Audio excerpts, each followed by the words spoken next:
नमस्कार दोस्तों, स्वागत है आपका हमारे चैनल पर। दोस्तों, आज की वीडियो में जो हम टॉपिक देखेंगे वो है प्राकृतिक अवस्था पर रूसो के विचारों का विस्तृत वर्णन कीजिए। दोस्तों, ये प्रश्न पॉलिटिकल साइंस के एग्जाम में आता है दोस्तों, ठीक है। तो इसे आज हम लोग देखेंगे। तो चलिए शुरू करते हैं इस प्रश्न को हम लोग। इसमें दोस्तों जीन जैक्स रूसो ने अपनी प्रसिद्ध रचना डिस्कोर्स ऑन इनइक्वालिटी में प्राकृतिक अवस्था का एक ऐसा चित्रण प्रस्तुत किया है जो थॉमस हॉब्स और जॉन लॉक दोनों से काफ़ी भिन्न है। दोस्तों, रूसो जी ने एक पुस्तक लिखा है जिसका नाम है डिस्कोर्स ऑन इनइक्वालिटी, ठीक है। तो इसे आप लोग ध्यान रखिएगा, ये एग्जाम में पूछ सकता है। तो इस पुस्तक में इन्होंने एक राजनीति का प्राकृतिक अवस्था का एक जो है कि अलग चित्र प्रस्तुत किया है, जो कि हॉब्स और लॉक दोनों से अलग है, ठीक है दोस्तों। तो चलिए देखते हैं इनके प्राकृतिक अवस्था का चित्रण हम लोग ना।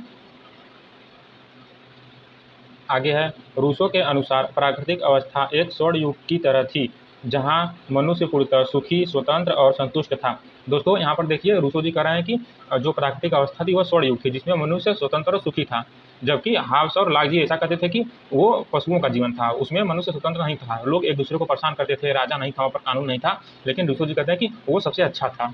आगे देखते हैं, उनके विचारों का विस्तृत वर्णन निम्नलिखित बिंदुओं में किया जा सकता है। तो चलिए देखते हैं। पहला है महान जंगली की संकल्पना, ठीक है। तो इन्होंने पहला जो दिया है सिद्धांत महान जंगली की संकल्पना, चलिए इसे देखते हैं। इसमें क्या है, रूसो का मानना था कि आदिम मनुष्य न तो अनैतिक था और न ही स्वार्थी। दोस्तों, इसमें रूसो जी का कहना है कि जो प्राकृतिक मनुष्य था, पहले का मनुष्य, वो न तो अनैतिक था और न ही स्वार्थी था। वो मतलब कि उसे किसी भी चीज़ का लोभ मोह नहीं था। आगे है, वह उसे महान जंगली कहते हैं। दोस्तों, ऐसा व्यक्ति जिसके अंदर किसी भी प्रकार का स्वार्थ न हो और अनैतिक न हो, तो उसे महान जंगली की संज्ञा इन्होंने दिया है। इस अवस्था में मनुष्य एक एकाकी प्राणी था। उनका कहना है कि प्राकृतिक अवस्था में मनुष्य एकाकी प्राणी था, उसे किसी भी चीज़ से लेना देना नहीं था, जिसकी आवश्यकताएं बहुत सीमित थी, जैसे भूख, प्यास और नींद। और इस एकाकी प्राणी का जो है कि उस समय केवल भूख, प्यास और नींद, इन्हीं तीन चीज़ों से मतलब था, जबकि कानून और आ जाने के बाद, शासन आ जाने के बाद, वो तरह तरह के कामों में बढ़ गया। वह अपनी इन ज़रूरतों को प्रकृति से आसानी से पूरा कर लेता था, इसलिए वह शांत और संतुष्ट था। देखिए, यहाँ पर इन्होंने कहा कि जब प्राकृतिक मनुष्य वो केवल भूख, प्यास और नींद, यह तीन चीज़ों से चाहिए था, तो वो प्रकृति से इन सभी चीज़ों को ले लेता था, ठीक है। इसलिए वो शांत और संतुष्ट था, क्योंकि इसे प्राप्त करने के लिए उसे किसी के पास जाना नहीं पड़ता था। यही कारण है कि उन्होंने इसे महान जंगली की संज्ञा दी है, ठीक है। और चलिए अगला देखते हैं, दूसरा पॉइंट। दूसरा पॉइंट है दोस्तों, विवेक का अभाव और सहज वृत्ति, ठीक है। तो इसे हम लोग देखते हैं कि ये क्या है। इसमें दोस्तों रूसो के अनुसार प्राकृतिक मनुष्य विवेक के बजाय सहज वृत्ति से चलता था। दोस्तों, रूसो जी का कहना है कि जो प्राकृतिक मनुष्य था वो ज्ञान से काम नहीं लेता था, बल्कि सहज वृत्ति से काम लेता था, ठीक है। वह तर्क वितर्क करना नहीं जानता था। रूसो का एक प्रसिद्ध कथन है, वह मनुष्य जो चिंतन करता है एक पतित पशु है। दोस्तों, रूसो जी का कहना था कि जो प्राकृतिक मनुष्य था वह विवेक के बजाय सहज वृत्ति से चलता था, और इनका कहना था कि वो तर्क वितर्क नहीं करता था, बस जो चीज़ मिले उसी में अपना जीवन यापन करता था। और इनका एक कथन है कि वह मनुष्य जो चिंतन करता है वह पतित पशु है, मतलब कि जो मनुष्य चिंतन करता है वह पशु है, ठीक है। तो इसे इन्होंने पशु की संज्ञा दी है मनुष्य को जो चिंतन करता है। तो ये कथन आप लोग ध्यान रखिएगा, एग्जाम में आ सकता है, ठीक है दोस्तों। आगे है, उनके अनुसार बुद्धि के विकास ने ही मनुष्य की सादगी को नष्ट किया है। दोस्तों, रूसो जी का कहना है कि जो मनुष्य जितना ही बुद्धिमान होगा वो उतना ही जो है कि अपनी सादगी को नष्ट करता ही जाएगा, जैसे कि वो तरह तरह के लोभ में पड़ता जाएगा, ठीक है। जैसे कि स्वविलासिता के वस्तुओं के चक्कर में वो पड़ा रहेगा, ठीक है। तो ये इनका कथन है। और तीसरा पॉइंट है दो बुनियादी प्रवृत्तियाँ। तो चलिए इसे देखते हैं, दो बुनियादी प्रवृत्तियों को। रूसो ने तर्क दिया कि प्राकृतिक अवस्था में मनुष्य के भीतर दो मुख्य भावनाएं कार्य करती थी। दोस्तों, रूसो जी का कहना है कि जो प्राकृतिक मनुष्य था उसके अंदर दो भावनाएं ही कार्य करती थी। पहला है आत्म प्रेम, अपनी रक्षा और अस्तित्व को बनाए रखने की स्वाभाविक इच्छा। दोस्तों, यहाँ पर इनका कहना है कि जो प्राकृतिक मनुष्य था उसको अपनी रक्षा और अपने जो है कि अस्तित्व को बनाए रखने की एक अंदर उसकी इच्छा रहती थी कि वो हमेशा से अपना अस्तित्व बनाए रखे। यह स्वार्थ नहीं बल्कि एक स्वस्थ आत्म संरक्षण था। दोस्तों, यहाँ पर देखिए, इसको रूसो जी कह रहे हैं कि ये उसका स्वार्थ नहीं था, ठीक है। अपनी अस्तित्व को बनाए रखना उसका स्वार्थ नहीं बल्कि ये उसका आत्म संरक्षण था। आगे है दया या करुणा, ठीक है, दूसरों को कष्ट में देखकर दुखी होने की स्वाभाविक भावना। दोस्तों, यहाँ पर रूसो जी कहते हैं कि जो प्राकृतिक मनुष्य था वो अगर कोई दूसरा प्राकृतिक मनुष्य दुख कष्ट में है तो उसे देखकर वो दुखी होता था, जबकि आज के समय हम लोग देखते हैं कि अगर कुछ लोग मतलब कहीं कहीं पर अगर अगला दुखी है तो वो देख करके बहुत खुश होते हैं, जैसे कि पड़ोसियों का उदाहरण आप लोग जैसे ले सकते हैं, ठीक है। तो ये हो गया इनका। और इसमें आगे है, यह करुणा ही उसे दूसरों को हानि पहुंचाने से रोकती थी। दोस्तों रूसो जी का कहना है कि जो प्राकृतिक मनुष्य था वह अगले के कष्ट को देख करके दुखी होता था, इस कारण से वो दूसरे को कष्ट नहीं पहुंचाता। जबकि हाफ्स जी और लाक जी कहते थे कि मनुष्य उस समय एक दूसरे से हमेशा युद्ध करते रहते थे, ठीक है। तो दोनों चीज़ आप लोग ध्यान रखिएगा। आगे है दोस्तों चौथा पॉइंट है पूर्ण स्वतंत्रता और समानता, ठीक है। तो चलिए इसे देख लेते हैं हम लोग। चौथा पॉइंट में है दोस्तों, प्राकृतिक अवस्था में कोई सामाजिक बंधन, कानून या सरकार नहीं थी। दोस्तों जैसा कि हम लोग जानते हैं कि जो प्राकृतिक अवस्था थी उस समय कानून या सरकार का कोई गठन नहीं हुआ था, वो तो बाद में गठन हुआ, ठीक है। हर व्यक्ति स्वतंत्र था और कोई किसी का स्वामी या दास नहीं था। उस समय दोस्तों सभी व्यक्ति स्वतंत्र थे पूर्ण रूप से, ठीक है। कोई किसी का न स्वामी था, न कोई किसी का दास था, ठीक है।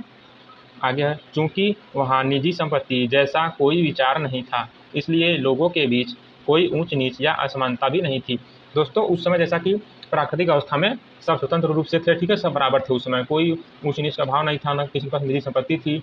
तो उस समय केवल समानता थी दोस्तों, ठीक है, असमानता नहीं थी। और जैसा कि संप्रभुता का सिद्धांत हमने पढ़ा, उसमें सब लोग समझौता का सिद्धांत करते हैं, तो वो अलग है। और इनका जो रूसो जी का विचार है ये सबसे अलग है। और पांचवा पॉइंट है दोस्तों, पतन का कारण निजी संपत्ति का उदय। देखिए अब यहाँ से आपका पतन का कारण प्राकृतिक अवस्था का शुरू हो रहा है, ठीक है, यहाँ जहाँ पर निजी संपत्ति का उदय हो रहा है। तो इसे हम लोग देखते हैं। रूसो के अनुसार यह सुखद अवस्था तब समाप्त हुई जब मनुष्य ने भूमि के एक टुकड़े को घेर कर कहा यह मेरा है, ठीक है। देखिए यहाँ पर रूसो जी का कहना है कि जो यह सुखद अवस्था थी, स्वतंत्रता की अवस्था थी, जो प्राकृतिक मनुष्य था उसका ये प्राकृतिक रूप से स्वतंत्रता तब समाप्त हुई जब मनुष्य के अंदर एक स्वार्थ जागा, एक लोभ जागा। उसने एक जमीन के टुकड़े को घेर कर कहा कि ये जमीन मेरा है, जबकि प्राकृतिक अवस्था में ऐसा नहीं था। कोई मनुष्य ऐसा नहीं कहता था कि ये जमीन मेरा है, सब सबका था, सब समान थे, ठीक है। लेकिन यहाँ पर जैसे ही उसने जमीन के टुकड़े को घेर कर कहा कि यह मेरा है, तो यहीं से उनकी अवस्था समाप्त होनी शुरू हो गई और उसे अन्य लोगों ने मान लिया। और जैसे कि उसने कहा कि ये ज़मीन मेरा है, तो लोगों ने स्वीकार कर लिया कि हाँ भाई ये आपका है, हम इसमें नहीं जाएंगे। यहीं से समाज, कानून और असमानता की शुरुआत हुई। तो यहीं से धीरे धीरे दोस्तों कानून और असमानता की शुरुआत हुई। जैसे कि अब वो ज़मीन उसका हो गया, अब जब कोई उसके ज़मीन पर अपना कब्जा रखेगा तो वहीं से युद्ध, मतलब कि उसका झगड़ा शुरू होगा। तो झगड़ा शुरू होगा तो चार लोग उसको झगड़े को समझाएंगे, शांत करेंगे, तो यहीं से कानून बनना शुरू हो जाएगा। आगे है, रूसो लिखते हैं, वह पहला व्यक्ति जिसने जमीन के एक टुकड़े को घेर कर यह कहा कि यह मेरा है और जिसे उसे मान लेने वाले भोले भाले लोग मिल गए, वही नागरिक समाज का वास्तविक संस्थापक था।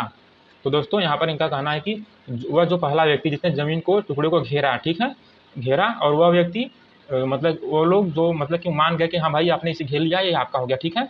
तो वही नागरिक समाज का वास्तविक संस्थापक था, वहीं से एक आधुनिक समाज की शुरुआत हुई, ठीक है। तो ये लाइन भी आप लोग याद रखिएगा, यूजीसी नेट के एग्जाम में ये सब लाइन पूछ सकता है दोस्तों, ठीक है। तो अब निष्कर्ष देख लेते हैं इसमें हम लोग। निष्कर्ष, रूसो की प्राकृतिक अवस्था ऐतिहासिक सत्य के बजाय एक दार्शनिक उपकरण है। दोस्तों रूसो जी की जो प्राकृतिक अवस्था की परिभाषा है, इसमें ऐतिहासिक सत्य के बजाय एक ज्ञान की बात होती है दोस्तों, ठीक है, कि कैसे प्राकृतिक अवस्था समाप्त हुई। इसके माध्यम से वह यह बताना चाहते थे कि सभ्यता और आधुनिक प्रगति ने मनुष्य को जंजीरों में जकड़ दिया है। इनका कहना है कि जो ये सभ्यता है, आधुनिक प्रगति ने मनुष्य को जंजीरों में जकड़ दिया। मतलब कि पहले मनुष्य स्वतंत्र था, उसे किसी भी चीज़ की लोभ लालसा नहीं थी, केवल भूख, प्यास और नींद, यही तीन चीज़ उसे चाहिए था। लेकिन अब उसे इन सबसे हटकर भी और कुछ चाहिए, जैसे कि घर चाहिए, मकान चाहिए, गाड़ी चाहिए, ये सब चाहिए। मतलब कि वो जंजीरों में जकड़ गया है, हमेशा उसके अंदर दो बना हुआ है। उनका नारा था प्रकृति की ओर लौटो ताकि मनुष्य फिर से, और उनका नारा था कि प्रकृति की ओर लौटो, मतलब कि फिर से आप लोग प्रकृति की तरफ लौटिए और आप लोग ये सब लोभ मोह छोड़ दीजिए, ठीक है।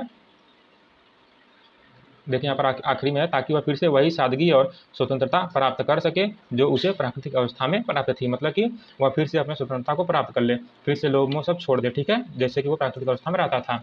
तो दोस्तों ये हो गया हमारा रूसो का जो है कि प्राकृतिक अवस्था का विचार दोस्तों, ठीक है। तो इसे आप लोग देख लीजिएगा, और वीडियो अच्छा लगा तो वीडियो को लाइक कर दीजिएगा, और यदि आप मेरे चैनल पर नए हैं तो चैनल को जरूर से सब्सक्राइब कर दीजिएगा दोस्तों, ठीक है, ताकि ऐसे ही आपको पॉलिटिकल साइंस सब्जेक्ट से जुड़ी कंटेंट मिलता रहे दोस्तों, ठीक है।